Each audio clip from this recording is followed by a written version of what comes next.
To purchase an iPhone through a financing firm, start by creating an account with the firm.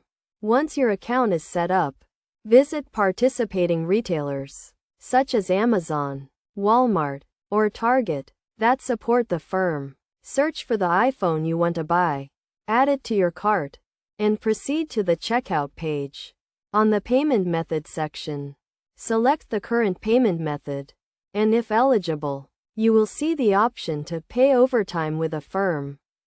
If this option is not available, contact the retailer's customer support to apply for it and complete the eligibility checks.